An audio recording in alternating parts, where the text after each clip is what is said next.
Welcome back to the Housing Liaison Onboarding Training.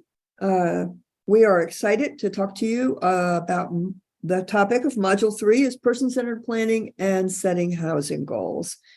Just to remind you, I'm Ann Denton from Advocates for Human Potential with my friend and colleague, Sherry Downing. Hello, everyone. We're glad to be back. Glad to be back. So in this module, we're really talking about what I would consider a little bit more clinical tools in a way. This is the kind of approach that we take from within a public mental or any mental health system. Because assessment and planning and helping people pick and set and achieve goals is what behavioral health services are all about across the country. So for this module, we're hoping that at the end of the module, you can describe and apply key strategies to build relationships using a person-centered approach. And if you've listened to the first two modules, that will not be a surprise to you that we're using a person-centered approach. And then the second objective is that that you will have a better, a good grasp of planning and preparation while you're working with somebody around housing issues. So what we're going to talk about in this session is person-centered planning. We're going to start with that. Then we're going to talk a little bit about talking to people around housing preferences specifically. We're going to talk to you a little bit about once you get somebody into the final approach for housing or into housing, a little bit about the tenant-landlord relationship. We're going to talk about leases, helping people understand the context in which they are now living. And then we're going to talk about supporting tenancy and how to help ensure people's success. I think we want to start with the end in mind. And so I love to ask this in training, and I would like to cover up the answer, but you all can see it. What's the most common outcome for people with behavioral health concerns? And the answer, based on research, is recovery. Most people get better. They get better. And then there are a lot of definitions of recovery, but we particularly like this one because it starts with the word hope. So people have hope for the future.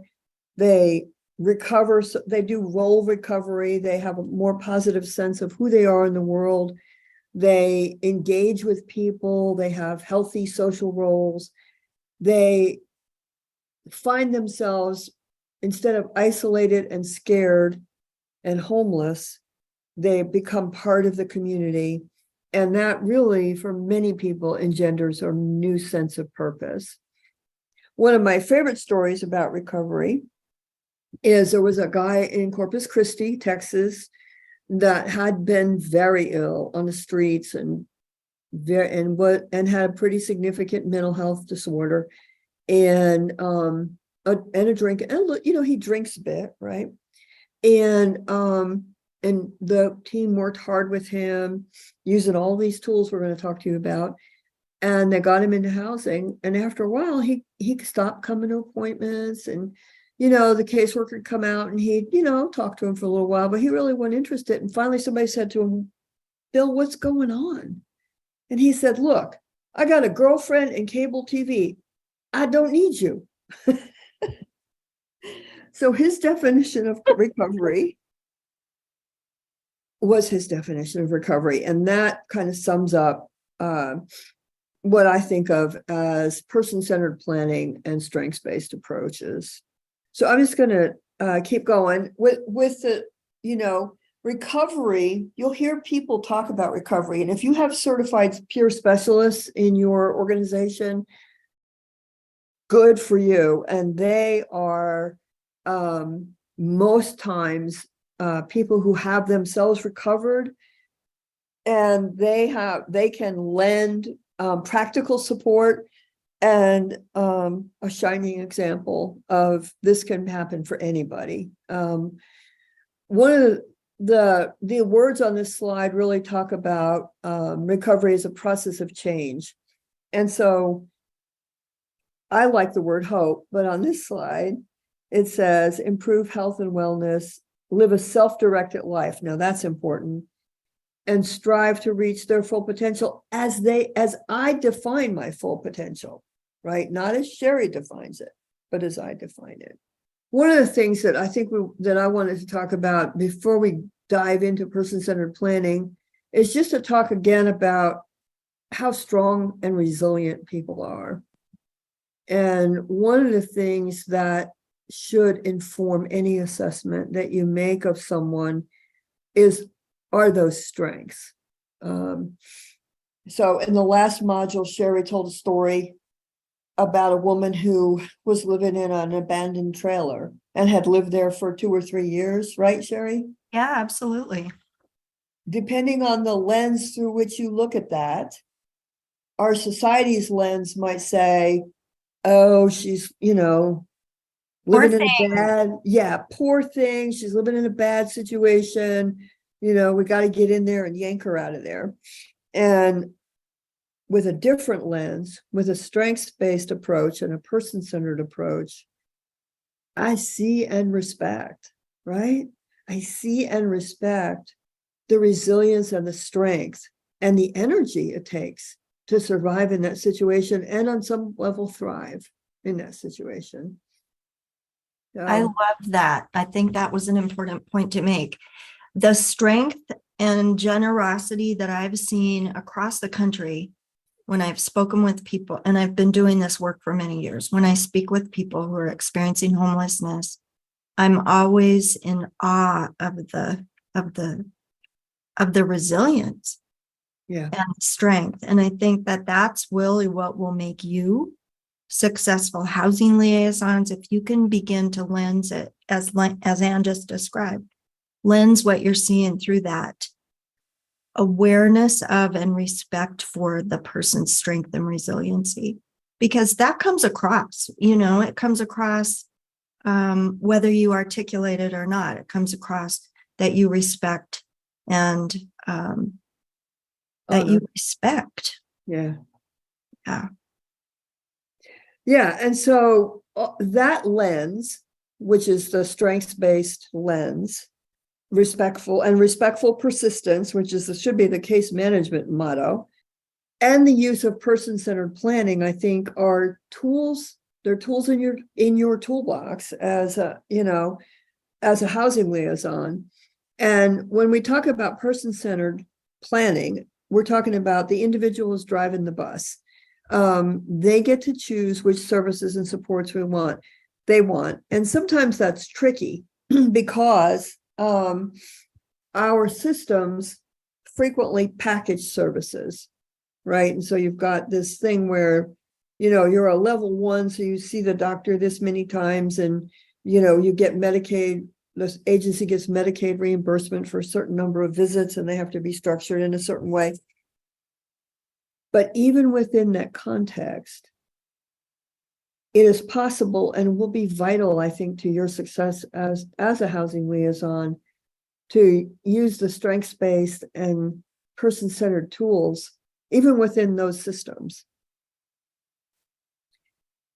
So this slide talks about sort of, I would say, the values and the approach when you're using the strengths-based lens. You honestly know, it's not you believe, that people have the capacity to learn, grow, and change. I've seen some of the most amazing recovery doing the work that we do. And then the approach is recognizing those strengths and helping people lean into their own strengths to achieve their own goals. And then I think, again, people change and grow and recover through relationships. But I also think that the whole core approach is going to have to be based on respect. And I would just add one thing to that. I think when people have been so thoroughly disrespected and traumatized, and have survived in really precarious situations. I mean, surviving overnight when it's even, below zero is pretty scary and harrowing. And if you're also struggling with voices nobody else hears, or visions of things that no one else sees, or a deep and abiding thirst. I mean, the truth Right. is you've got all kinds of obstacles in your path. And sometimes people become so demoralized that they can't see that resilience and strength in themselves. Yeah. And so that's one of your core functions too, is to see it and acknowledge it till they can begin to see it in themselves and remember who they are and can be. Yeah. Yeah. It comes back to one of the first slides, which was hope. Yep. So one of the things that we do in our system is we talk about services and supports. And on this slide, it's sort of divided into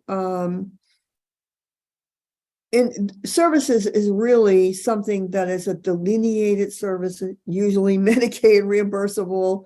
And you've got, criteria to get people into those services. They have particular things that they need to do to stay in those services. And so it is, it's a more formal thing. Supports are the kinds of things that case managers do, that you as a housing liaison may do, that certified peer specialists will do. And that is in the day-to-day living of people who are unhoused or housed within our systems. We provide important emotional and practical supports to people.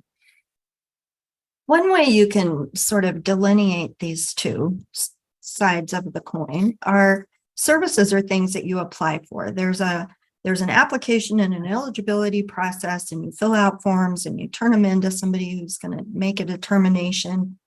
Maybe not so much community, though community could certainly include things that you can just walk into and not have to worry too much, like AA or NA meetings. But I will say, for the most part, services are going to be entitlements and benefits that you can help clients access on their behalf to help them begin moving toward the other side, which is the supports. And those are the things that you can do that don't necessarily require eligibility or, paperwork or beyond keeping your case notes, which is important. Yes, it is. Back to the data question. And so what I would like to reiterate on this slide, this says individualizing supports. We talked a minute ago about maintaining the lens of, strengths, where we see people's strengths, we honor their resiliency, and we help them as they are self-determined. When you talk about individualizing supports, all of these bullets on the left-hand side of the screen are things where the individual makes the choice. So how intense are the services? How many times, what time do I get the services? How long do I get the services? Where are you going to meet me? Who do I get to work with? Right? And what are my goals? That is all about, our goal here is to help each person lean into their own strengths, then to help connect them to supports and services that they need to be successful. And one of the most important things that you can do is work with people around the issue of housing. We're talking mostly in these modules about people who are homeless. And so let's talk a little bit about how do we ramp up to the discussion about housing and how do we make that a successful experience for the person? I love this piece, and it's a visioning piece. It's an important process piece, and it also is a place where we can continue to acknowledge somebody's strength and resilience. So you want to start planning for housing. Now, I think it's really important at the very beginning to say, if you could have any housing you wanted, what would you choose? Would it be an apartment? Would it be a single family house? I will say, I think it's important not to curtail the dreaming at this stage, in the planning stage. And if somebody says, I want a pool and I want marble countertops, and I think it's important to let people dream there. Later on, as you begin to really look for places and begin to seek housing that is affordable, it's really important to then you can begin to scale that back. Well, you may not be able to buy a house on Nob Hill right now. You can work toward that. Or we may not be able to find you something with a pool and marble countertops, but we'll look. But I do think you will need to help people take their own step back. I'm not saying you say, no, that's not going to happen. But you can say, let's look in your price range. What can we afford? And you want to work on a budget with people. So what do you want and what do you need? So what needs to come out of your check every month? A lot of the folks that you're serving may be living on an SSI check, and it's something like $14. It's not much money, and housing has gotten more and more expensive everywhere we look. So this is tough. So without a voucher, it's going to be impossible anyway, but vouchers are going to be limiting on what, it's modest housing. But that is the discussion you have to have, because people, we talked about that a second ago. People have sort of lost their hope. They've lost their ability to believe in themselves. And so if you start these conversations, would you rather live downtown or uptown, or, what? I talked to a guy one time, we were looking for housing for him, and he'd been houseless for a while. He was an older gentleman. And we said, I'll call him Sam because that was his name. So said, Sam, what do you want? What do you want? And he said, well, I want to get in. I'm okay. We want to get you in. So let's talk about what you might like. Do you want to live uptown or downtown? Do you want an apartment, or do you want a single family unit? What do you want? And he said, I want to be able to be in a place close enough that I can walk to the library. I want to be close enough to walk to the library because I go to the library every day. And indeed, this is a gentleman that we will often see in our community walking down the street with he wears a little beret, and he has a book bag over one shoulder or the other, depending on, on how heavy it got. And you can tell that it's loaded with books. This gentleman is a reader.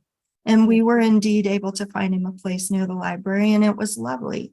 And I know we talked about this story yesterday of a site visit that Ann and I did together, about this gentleman showing us his home. Yeah. And how touched we were that he had art. He had bought himself a velvet painting of a Bengal tiger. It was wonderful to see that pride of place and to see him settled in and so proud, so that's where you're headed. But when you start the conversation, it's, what do you really want? Well, I want to live close enough to walk to the library. Do you have any other insights on the planning piece of this, Anne? No, I think, to summarize, we want to not curtail the dreaming, because we're not humoring people. What we're doing is we're listening. you're listening, we're honoring what they say.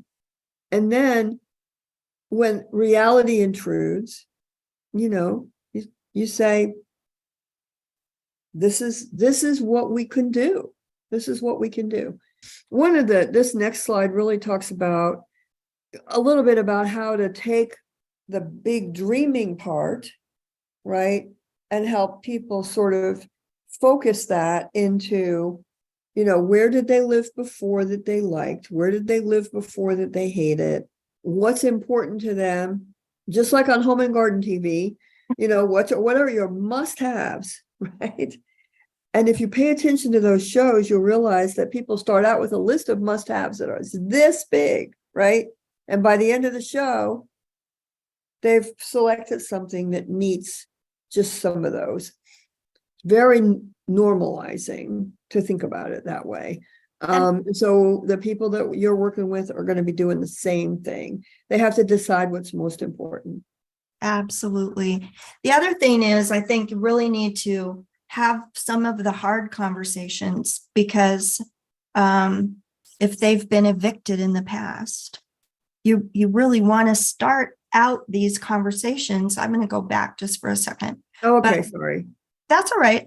I think you really do want to think about past living situations and what happened that the housing didn't work out. And some people may have not been in housing of their own ever. But if they have been and they've been evicted, what went wrong? Yeah. Because you really need to be able to start maybe a person-centered plan for what happens next. I knew a guy, this was sort of it was in context with a community conversation I was holding to talk about poverty, because we were writing a grant. And so we'd pulled people together from one of the low-income housing projects in our community and provided, fried chicken and cookies and chips and lemonade. It was fun and yummy. And we were conducting this conversation. And I said, tell me what poverty means to you. What does it mean to you? And he said, I am living in a unit that has paper thin walls. Mm-hmm. And my neighbor has a guitar. And he knows one chord and he works hard. Right? This gentleman, if he's going to think about past living situations, is going to think about thicker walls, and he's going to think about maybe not having neighbors right 6 inches away from him. This is somebody who knows that he values peaceful enjoyment of the property. The guy with the guitar may have been evicted. I don't know that, but I wouldn't be surprised to see somebody be evicted if they're that good at disrupting the peaceful enjoyment of others, and he may need to think about, what did I do that caused me to lose my housing? Well, maybe I need to really think about only making noise, during daylight hours. Maybe I need to talk to the neighbors once in a while and see if what I'm doing is bothering them. I mean, maybe I need to pick my rental time. Right. Yeah. So I just kind of wanted to, as you move through the planning, and I'm going to go back one more, as you move through the planning and beginning to look for a place and preparing to leave the environment that the person is in at the moment, even if that's homelessness, that can be really tough, because people have developed community and they've developed relationships, and it's sort of human nature to be able to get comfortable. And we've seen, I think Anne can speak to this as well. I know I've seen people move into permanent housing and go back to the shelter to sleep sometimes, or leave the unit and sleep on the yard in front of the house, or take months to move into the bed. People have a hard time adjusting. One woman I spoke to, I'm like, Angela, really, you've got this lovely apartment and you've got a bed and you're still sleeping on the floor. What, or you're just not here, you're gone a lot. And she said, the silence in this place is the loudest thing I've ever heard. Yeah. Right. So Yeah. moving can be hard and traumatic, and it takes a minute to adjust. And you need to be prepared for that. And then as people settle and adjust, you can begin, Anne talked about that a minute ago, begin stepping back, and transitioning services to other providers. But the truth is, this is not just happily ever after. Oh boy, yippee skippy, I got into a place. Yeah. This is losing at some level what you have trusted to keep you going on a day-to-day basis. Mhm. Choosing preferred options. One thing, as you're listening through this, I think one of the things you need to listen for is the nots. I do not want to live in that building on First and Elm. Okay, why not? Well, that's where my dealer lives. And if I go back there, sure as shooting, I'm going to be, I'm going to lose my recovery. Or I do not want to live, in those units on, Aspen and Maple. Why not? Well, my mother lives there and we really have a toxic relationship. Now, it might not be that exact language, but when people are telling you about their preferences, it's really important to listen. And maybe it's, oh, I really want to live near there because my mother is there. And that's fabulous too. It doesn't matter what they're telling you. What matters is that you hear it, right? As people begin to choose their options. And then Anne was talking about, well, home and garden, people's must-haves sort of dwindle down to what you really, really have to have. But people do need to decide what's more important. Is it more important to have a lot of light in the room and be close to the library? Is it more important to you that you're able to smoke in your unit? Because a lot of the public housing authority units do not allow smoking anymore. Right. I think they don't. All of allow them, smoking right? anymore, All right. of them don't. So, what is going to be most important to you? Living near mom, living far away from mom, living in a unit by the library, or living, close to the grocery store or the doctor's office. These are all things that I guess what I'm just underlining is listening is just absolutely critical. What's most important? And now I'm putting you back on the slide you were trying to get to, Anne. Here you go. There we go. Well, and I think we've talked about this a little bit. One of my favorite questions though is what was your favorite place you ever lived? Mhm. What you like about it? Right? Tell me some more about that. What's the worst place you ever lived? Oh, what didn't you like about it? Tell me some more about that. And that helps them remember what they like and don't like. And also, I think moves them a bit closer to being really practical about thinking through what their preferred options are and what's most important to them. One of the things these are some of the things that people are concerned about. Sherry's talked about some of them in her examples, but living close to the library, I love that story. Mhm. Security, right? Many people who are coming off the streets have experienced violence, and Absolutely. they want 5 locks on their door. Okay.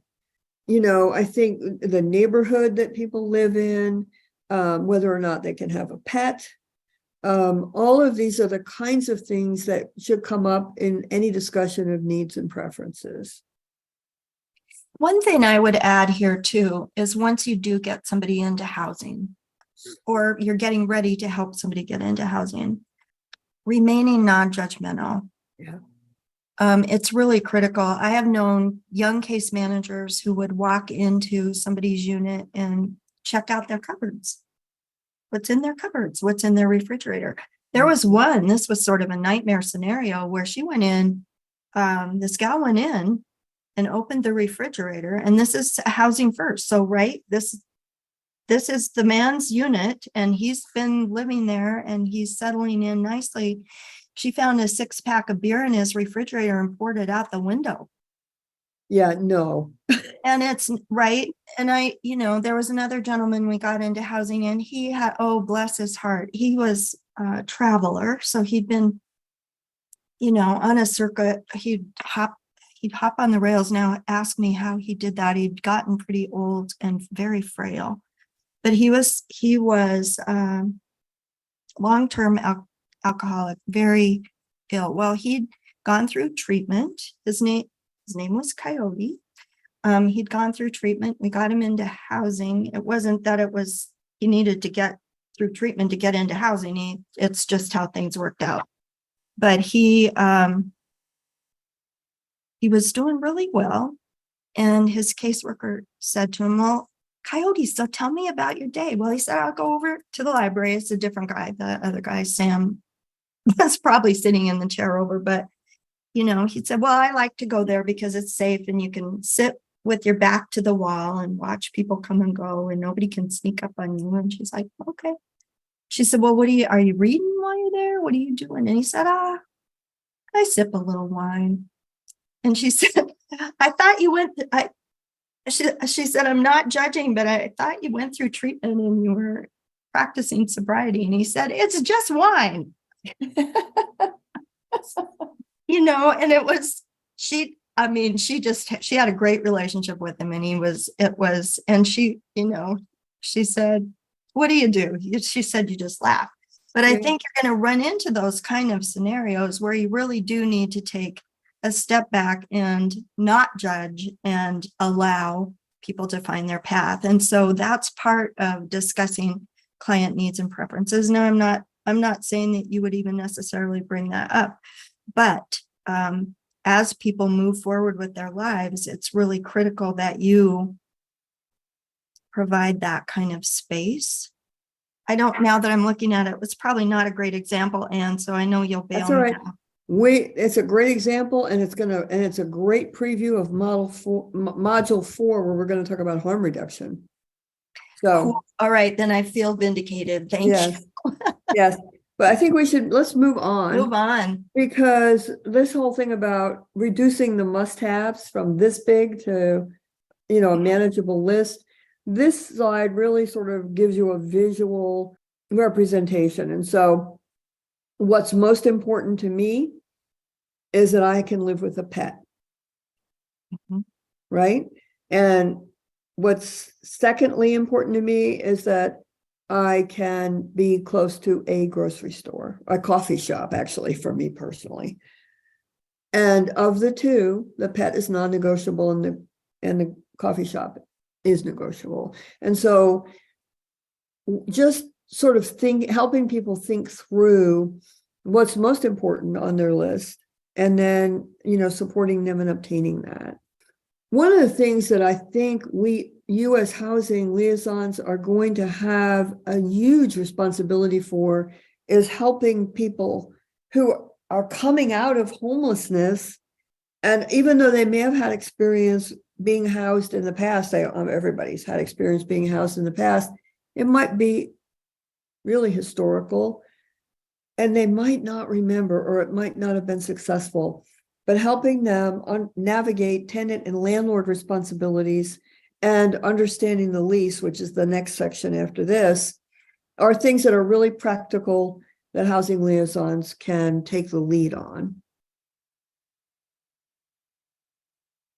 So, one of the things that I think that I certainly forgot as a young case manager is that landlords have rights too.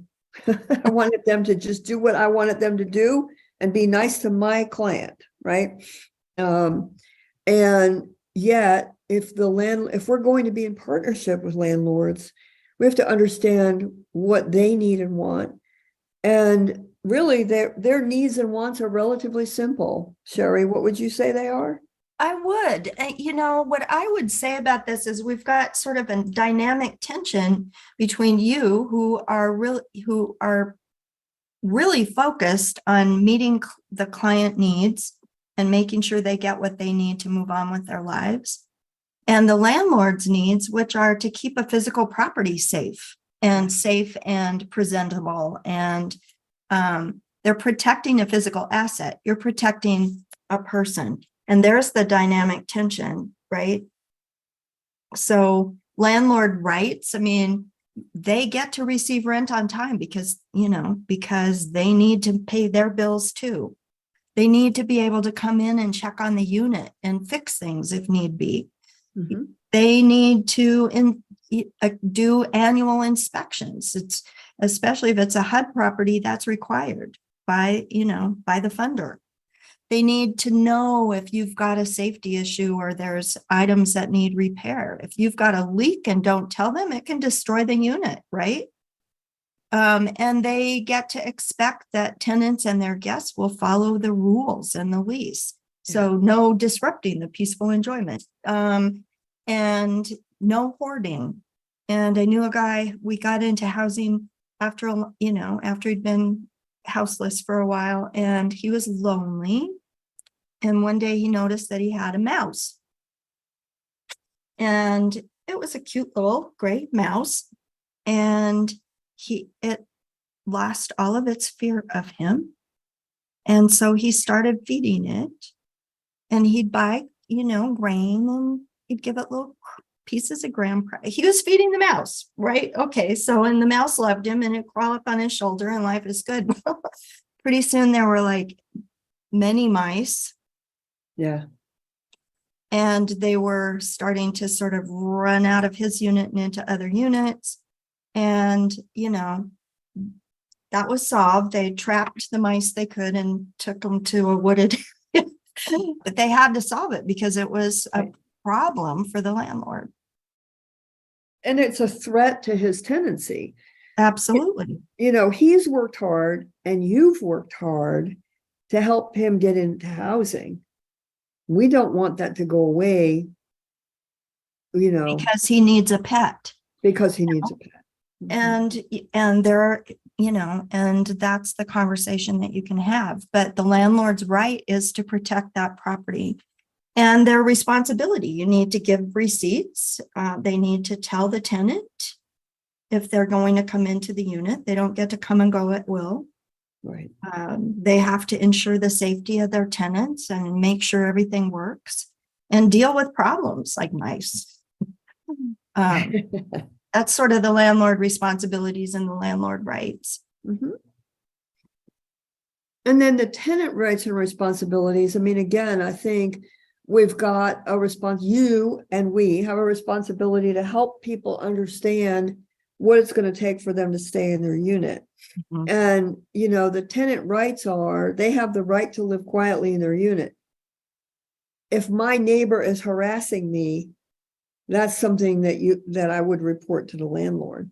I have the right to come and go as I please, and I do have the right to say who can visit me. Now, visit is different than moving in. We'll talk about that in a second. But my responsibilities then, those are my rights. I get to use the unit. I have access to the unit. I control the unit. My responsibility is I can't break the law in the unit without risking my tenancy. I have to pay the rent on time and exactly the way the landlord says. So if I need to drop it at the office rather than mail it, that's what I need to do, unless there's a reasonable accommodation issue there. I need to keep the apartment reasonably clean and safe. So I can't breed mice, to use Sherry's example. I have to be, I am responsible for my friends and guests. So if I bring people over and they trash the apartment, that's on me, right? That's my responsibility. I have a responsibility to keep the noise down, to not disturb my neighbors. I have the responsibility when it's time for me to go in a way that ensures that that landlord will give me a reference, just to be very practical. Right. And one thing I would just add here is that with Housing First, people have a lease and they have it under their own name. And it looks just like the lease that you would have if you rented an apartment or I would have if I rented a unit. The truth is, it is just a standard legal document that spells out the rights and responsibilities for both parties. But this may be the first time for folks. And so it may take some educating, where you walk through, what does this mean? What does this say? And what does this mean? Right. And I would say another thing that you can help people understand in your role as a housing liaison is who to call when, right? Absolutely. Maybe make a list. Right. So if I have a leaky faucet and I call the housing liaison, that's not a bad thing because you may be buffering the relationship with the landlord. But if I'm hearing voices and I call the landlord, not as good, right? And so helping people differentiate, and sort of triage their own issues in the housing is something that we really can be very practical and very helpful with for tenants. Absolutely. And one thing that I would just add to that is, as people settle into the housing, it is really important that they understand their relationship with the landlord. So, and what they're required, what they're required to do. And I will just give one example.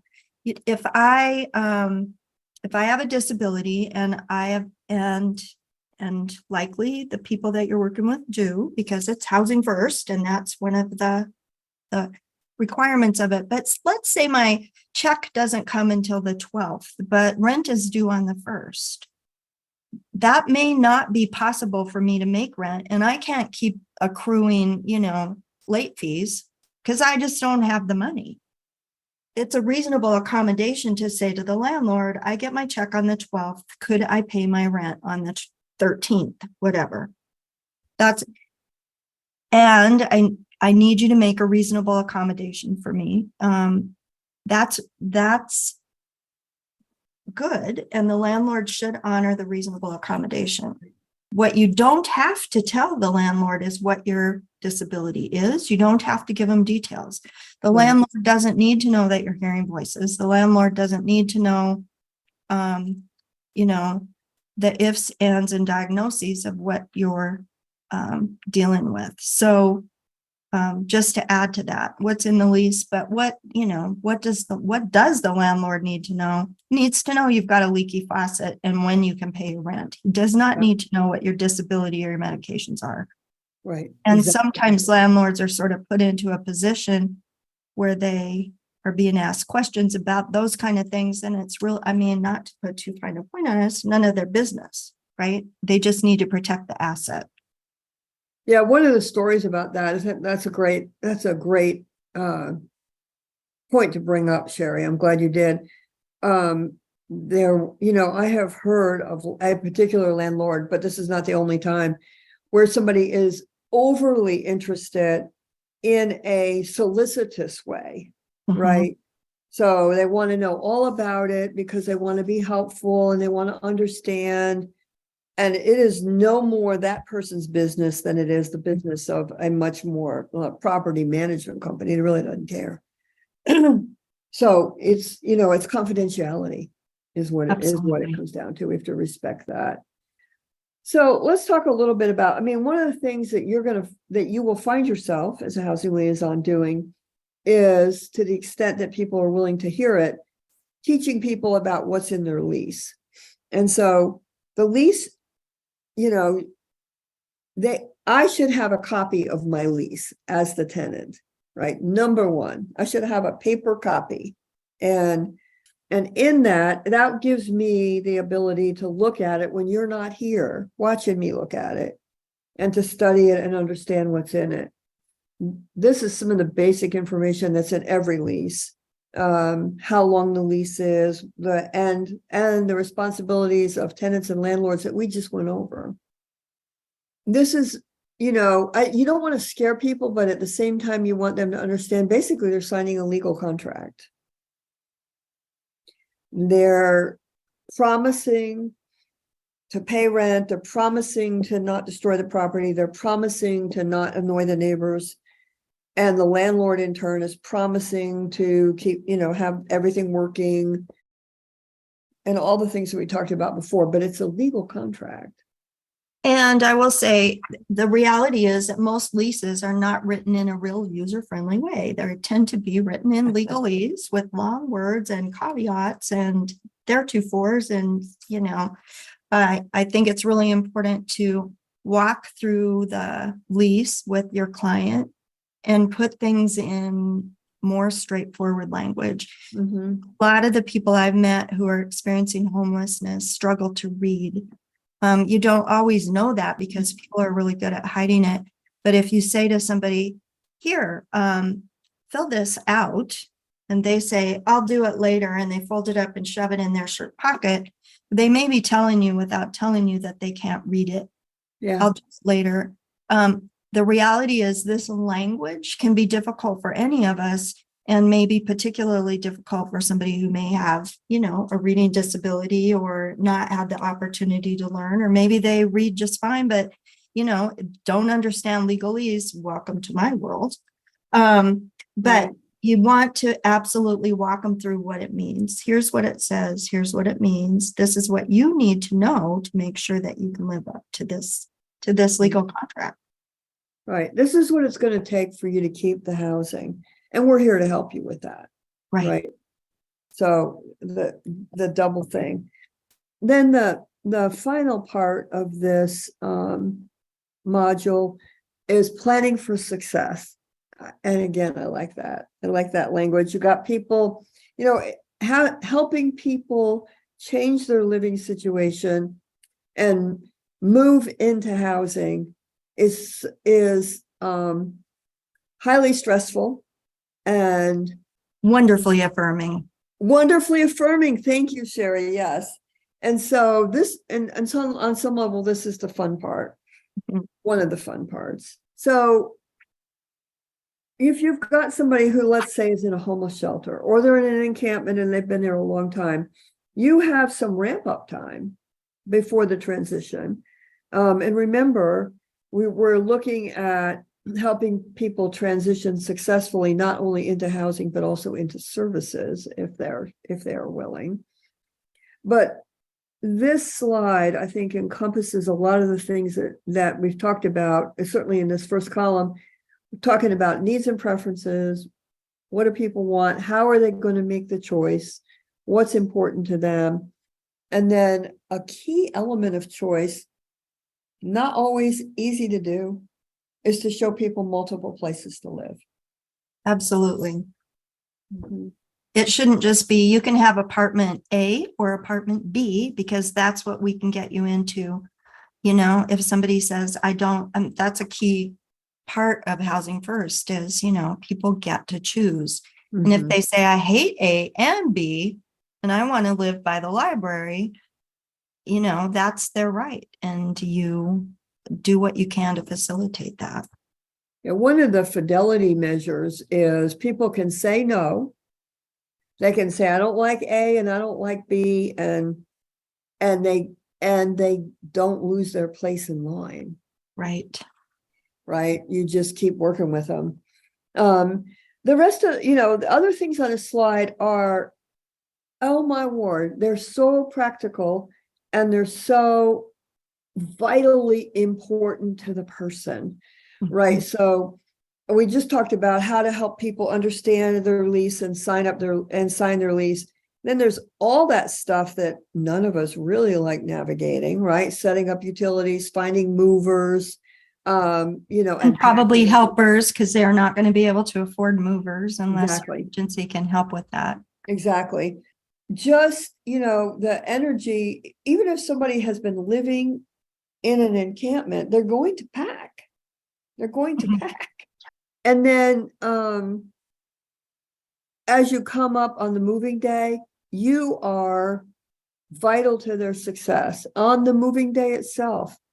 I mean, everybody, raise your hands. We've all moved. Has it ever been fun? No. No, it's not fun. Something always is going to go wrong. It's always going to be, stressful. Yeah. But you're the expert at this process, right? You help multiple people move. You know what it's going to take.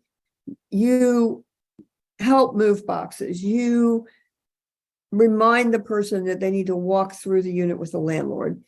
And maybe do that with them if you can. Maybe do that with them if you can. get the internet going, if that's something that is important to them and that they have, that they have decided that they're going to pay for out of their budget.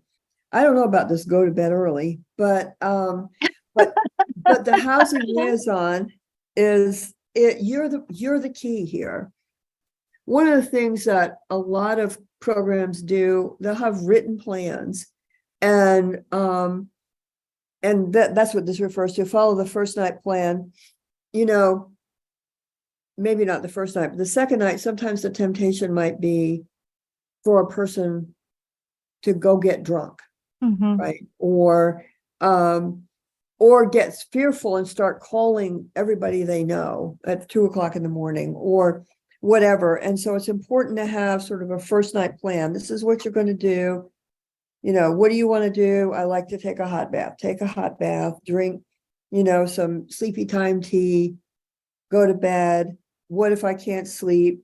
These are the things I can do if I can't sleep. Very practical. Very Absolutely. practical. And a practical way that you can help is, maybe provide a sandwich and, just food, because, there's not going to be necessarily food in the refrigerator, or bring a bag of groceries if you can.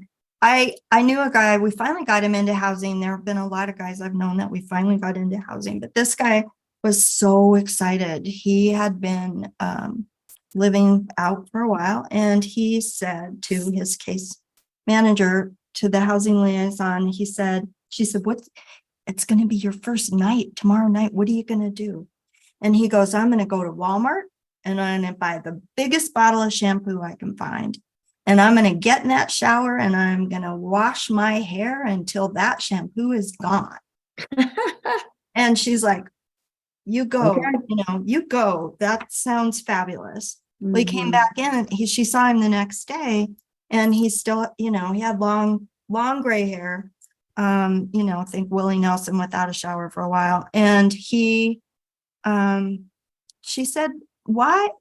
I thought you were going to use up that big old bottle of shampoo. And he said, couldn't. She said, why not? He said, no shower curtain, and I don't want to ruin the place. Oh, wow. And so she went, she didn't have a budget for a shower curtain. So what she did was there was a great big sheet of plastic in their agency that had just been folded in the storeroom for a while. And she took that and put some holes in it, and it served the purpose for a while. But I think that's to me, that says, pay attention to some of the things you might not think about. Nobody thought about that. They knew he wanted a shower. They made sure he bought himself the shampoo. They talked about it. It was all exciting.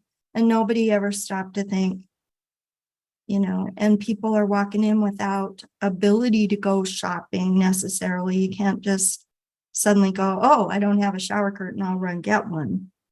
So, one of the things that reminds me of, Sherry, is some programs, and I don't know about the programs here, but some programs will have sort of startup kits. Yeah, absolutely. I've seen those too. Where it's like a box and you've got towels and pots and pans and silverware and cleaning. Yeah, silverware and, a little bit of, things like shampoo. It's a startup box. It's bed linens, laundry detergent, Windex. And if you have the capacity to have those things at your fingertips, then that's will help. Fabulous. That's fun. That is a really good way to get organizations in your community to help. Yeah. And that can be, churches or other faith organizations, interfaith, they'll chapter. Absolutely. I didn't even think of that. That's a great idea. Or I call them the animal clubs, elk and, lions. Yeah. But if you go to the civic organizations and say, we really need help with this, that's a good way for people to help. And then if we have here a place called Good Samaritan. It's one of the Catholic charities, or St. Vincent de Paul or whatever. They often will give that kind of thing.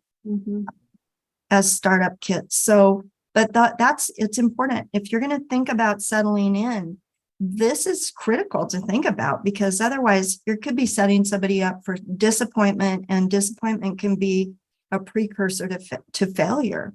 Right. First step down the slippery slope to failure. Yep. And speaking of the slippery slope to failure, one of the things that people might struggle with is their neighbors, right? And so Sherry and I have seen situations where the tenant, me, right? I'm the tenant and I am annoying, right? And so I go around and bother the neighbors and knock on their door at, 10 o'clock at night, and I'm overly friendly and sort of intrusive and whatever. That's me, okay?